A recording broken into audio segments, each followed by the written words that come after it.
Alright, what is up, guys? This is going to be our first rendition of the tactics training segment on this channel. So this is going to be one of the many segments that I plan on using, and this one's going to focus on just basically solving really intermediate level puzzles. I'm really trying to get myself disciplined solving puzzles because really I don't have any discipline at all when it comes to my chess training, and that's kind of the purpose of this channel, right? So we're going to start with some Lichess puzzles. I'm planning on doing 10 for this video, and then we'll see how that turns out. So the position we have in front of us, it's looking like an endgame. Material is equal, but I'm seeing that these pawns are both weak. This king can be deflected from defense of the pawns with h5 check, and then both of these pawns fall. What we're most concerned about is the potential of this pawn queening, but because this rook can't deliver a check, there's no way that this rook can attack our king and simultaneously promote the pawn. So as long as this rook is looking at this pawn, and it can be, regardless, because we'll be picking up both of these pawns. So I'm thinking it's this move. And then we come here. Oh, it's not. Oh, we need to be able to look at we need the rook to be able to look at the pawn. That makes sense. Okay. Keep on plugging along. Okay, so it looks like we have rook b1 check here. Rook b1, king has to step up to c2. And if we play the rook from b8, we play that to b2, then the king can step up to this square here. Then we have a knight check in that position. King can step over here. We have a rook check. It's looking kind of murky. We can always pick up the bishop. And we're also, I'm seeing, some tactics with this check here. This being a check if the king is on c2. So I'm seeing rook b1 check, king c2. I'm seeing knight to e3 check. King is going to step over here, and you can even play this move. No, you can't, because he'll take the knight. Okay. Just double checking to see if there's anything better. We might go ahead and put this move in, and okay. That was correct. So we want to take this piece with check just so he's not taking both of our rooks at the end of the position there. So at this position, the reason you want to take this with check is because if we just take this queen, then this is quite strong. And in fact, white's just much better here, if not winning. Yeah, white's just winning here. Okay, moving along. Interesting. Okay, so I'm seeing, some potential tactics already, with d takes e5, then the queen is on this bishop here, which looks quite tender. There's always bishop takes f5 in this position. Interestingly, if queen h5 threatens this move, and then if this knight moves anywhere, like say knight captures, then there's queen h7 check. And then king here, and then bishop check. I'm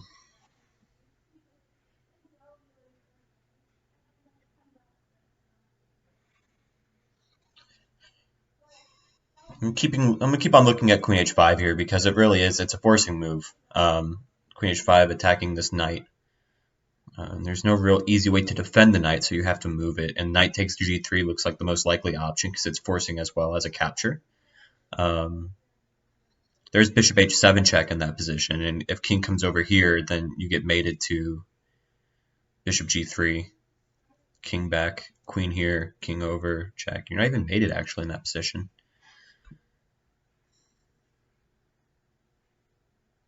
If we change the move order and we play bishop takes first, there's nothing good there. You know what I didn't notice actually is that queen h5 actually you're hitting the rook as well because this bishop is on c8.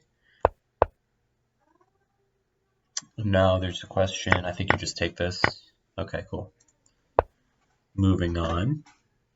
And it's funny because tactics puzzles are one of my weaker, one of my weaknesses in chess. So I'm glad to be doing this segment. I think it'll prove quite fruitful and really helping with my chess improvement. So this segment will keep me honest, right? Okay. So right away I'm noticing that these two pieces are pretty tender. You're looking at removing the guard tactics already.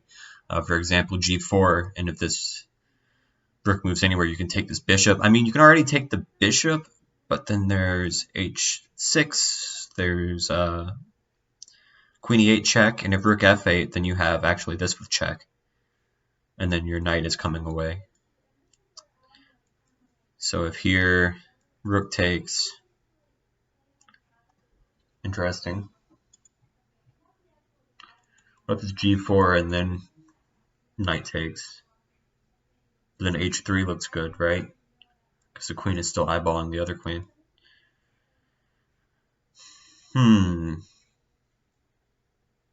So we have bishop, or we have, so if knight takes g4 or g5, and then rook takes g5, and then queen e8 check is mate actually. So knight takes g5, rook takes queen e8 is mate, right? Okay, so it was key to see that queen e8 was actually just mate there. So like what I was looking at was, for this, if rook takes, this is just checkmate. So really this queen is technically not even defending the bishop. Interesting. Okay. So it's a pawn race, but we're down a bishop. But we're up a pawn. And our king is, primarily placed to defend against this promotion. Interestingly, it's kind of weird because you're looking at things like rook c8 check, king h7, rook c2 check. The king can't really come off of the 7th rank there. Like for example here, and then it's lights out. What if a2?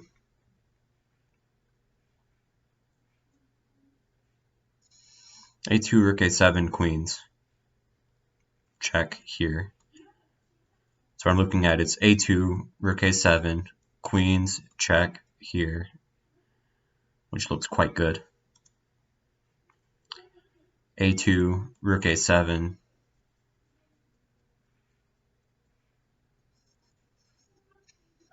a2, I mean there is no bishop e5, thanks to a nice pawn on f6 here.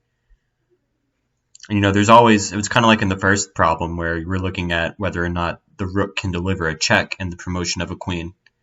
In other words, forcing the king onto the back rank and capturing it and then promoting the queen with tempo, which is often very, very nice to have in your pocket. Okay, but I thought just rook h8 here, or king h8 here. Oh. But still there's no checkmate. I mean, rook c1 just captures. Bishop here captures, here, and you're on it, sure, but I'm queening, takes. Is that winning for black? Is that the point? Is that why we have to give the check? Okay, so it ended up being important that we could give that check on the back rank. Because in other words, if we're just silly and we'd say, oh, well, I'm just going to queen. Well, what happens here? We have check here and then captures, and this is actually a check, right? So, despite any kind of advantage we think we might have, I'm very questionable as to whether or not this is winning for black. And in fact, since the king is so far away and is cut off by the rook, I would posit that this is a draw. Yeah, it is. Okay. All right, so we're 4-1. That's very nice. Okay, right away I'm seeing, just the first thing I see in the position is bishop e4 check, hitting the rook. I'm just kind of looking here, what else do we have? What are white's threats? Well, white's threat appears to be related to some sort of bishop check, and in fact this is checkmate, which is kind of funny. So bishop e5 check, where can that put the king to allow us to deliver this? What's interesting here is that after bishop e5 check, if king here, trying to rekindle this threat of this checkmate, we have rook f2 check, right? And then regardless of where the king moves, we can deliver another check, keep the king on the back rank, and that's actually checkmate. I'm going to look really stupid if this is wrong. Okay, it was right. It became critical that this bishop was eyeing the G2 or the G2 square, allowing us to deliver this check. Okay, so we're 5-1. Very good. These endgame problems are always a thorn in my side. They're my Achilles heel. So what I see immediately is that if we play something like b4, a4 locks the position up, and then I don't think that that's very good for black, because the only other move in that position would be like h5 check. King goes back here. What is even happening in that position? I'll admit that I have no idea what's going on there. I mean, we can play h4, then he can lock it up with g4. That's Zugzwang, isn't it?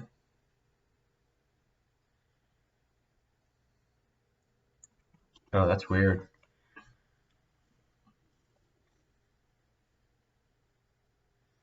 Sort of h5 check immediately. The problem is that we have to resolve this, because that's just queening. So regardless of what we think might be the answer, at some point we're either capturing or we're pushing. If captures here, then that puts the onus on white to answer the problem of what's happening in the position. But white can always step back to this f3 square.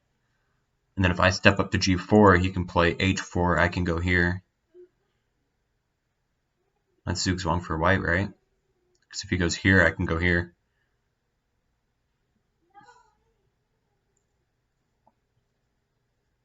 So if here, the point is that we have an extra move with the pawns on the queen side. Regardless, we want that extra move to force white to have to back out at some point, right? So again, let's look at this move here. So we have b takes c4. What happens if d takes c4?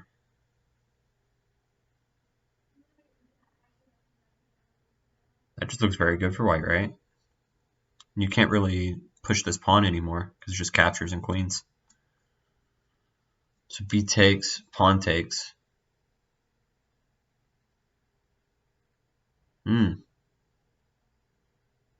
Wow, that's interesting.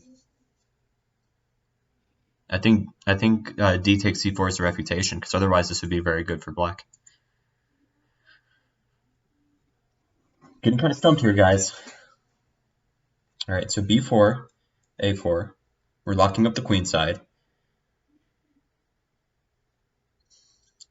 What happens if h5? I thought that just king h4 was very good for white.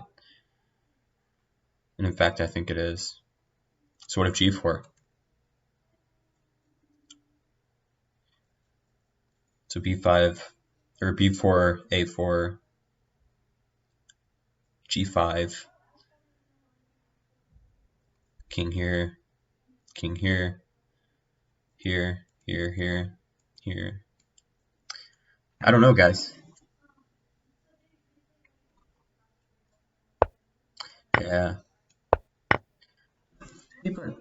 Okay, I guess that makes sense. I didn't even consider this possibility.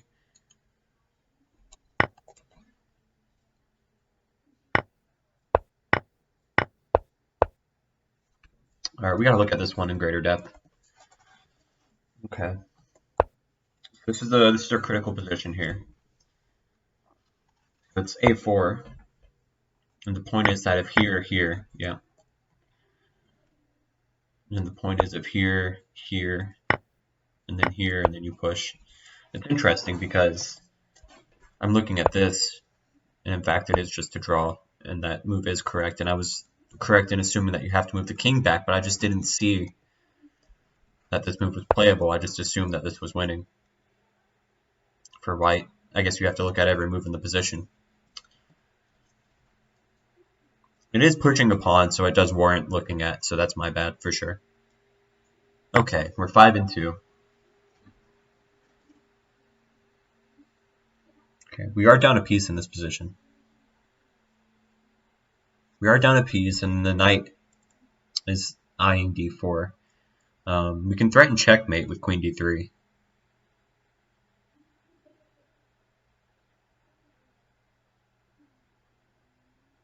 And then g6. Bishop takes. That's messy. Alright. Let's put our calculating hats on. So, queen d3, g6, bishop takes f8. If bishop takes f8, queen takes f8, and we are up in exchange. When the dust clears.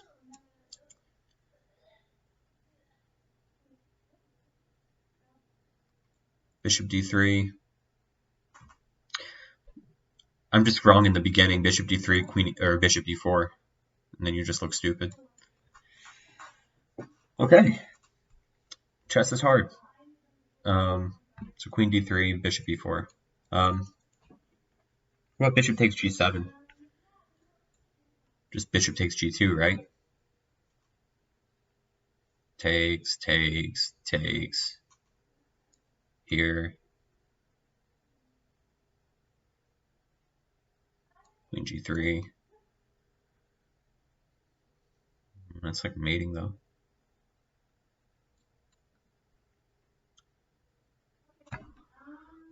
That's kind of interesting. Queen takes f3. I mean, you could probably even just get away with this, to be honest with you. If queen f5, g6, and you're being laughed at. So it's kind of looking like bishop takes g7 is our candidate move, just to allow the continuing chain here, because it favors white, and bishop c4 only helps white to get at the queen. Oh, that's not it. Okay, so it is bishop or queen f3. See, but now is it? No, because that check. Is it queen g4? Wow, okay. Defeated again, guys. It's a rough night for problems. That's okay.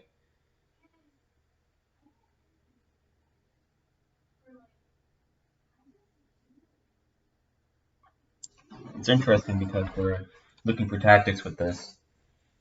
If knight takes g4 check, here is check. And then f4, and then you take this.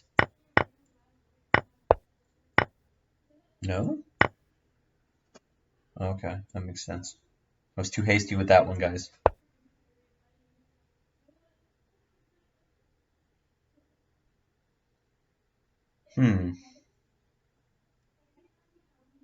Guess we can pick up a piece. But we're down a lot more than a piece in this position. It looks like we're down 2 pieces.